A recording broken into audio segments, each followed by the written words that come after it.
Welcome to today's video. Today we're focusing on simplifying expressions by using the laws of exponents, but today we're going to focus on both negative exponents and zero exponents. We're going to show this mastery in class by scoring at least an 80% on an exit ticket. Hopefully you have the note sheet in front of you. If you don't, make sure you take out a blank sheet of paper. That way when you come to class tomorrow, I can give you a fresh one.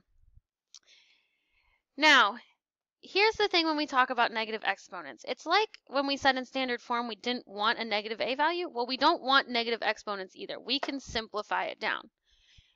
What you need to remember about negative exponents is anytime you have a negative exponent, it just means you have to flip it. So x to the negative third power is the same thing as saying x to the third over 1. So I'm going to take my denominator and bring it to the numerator, and I'm going to take my numerator and bring it to the denominator. Well, that gives me 1 over x to the positive 3. When you flip, we're going to start at the top. When you flip, make your exponent positive. Make sure you do that. You do not want to flip and keep the exponent negative. So if I have c to the negative 6, that's the same thing as c to the negative 6 over 1.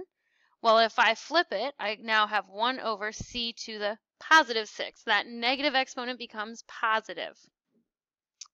Be careful because a negative exponent doesn't mean you're going to get a negative number. If you were to type c to the negative 6, if it was a number, into the calculator, you're going to get a decimal out. Well, a decimal is equivalent to fractions. So we want to make sure that we're not just assuming it's a negative number.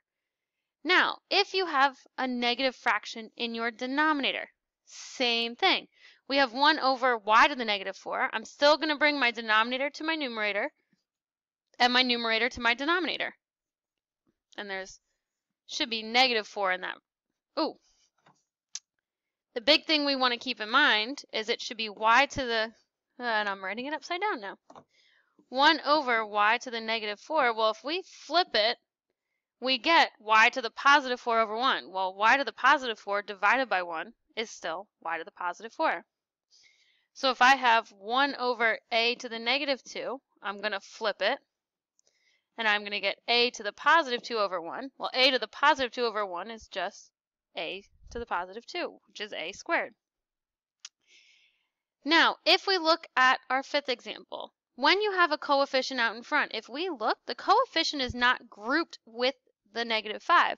Only the b is there. So this is the same thing, but you're going to leave your coefficient where it is.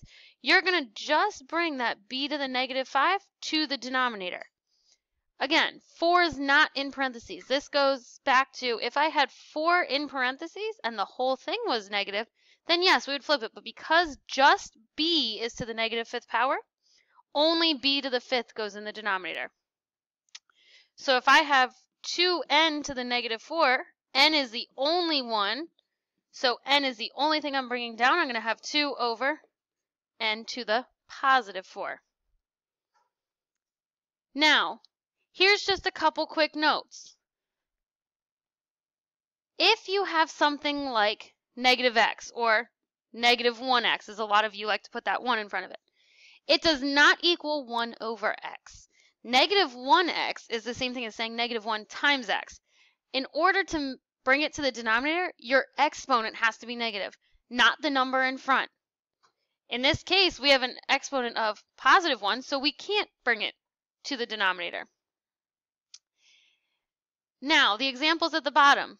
If I look at negative 3 squared, well, because that negative sign and the 3 are in parentheses, that's like saying negative 3 times negative 3, which gives me a positive 9.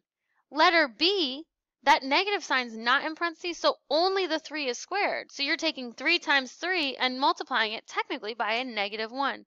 So make sure if you do these, you're very careful with those parentheses and make sure you know what your exponent is raised to for its base.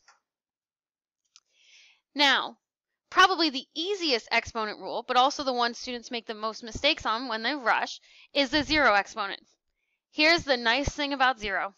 Any number, any variable, or any set of variables and numbers together raised to a 0 power will equal 1.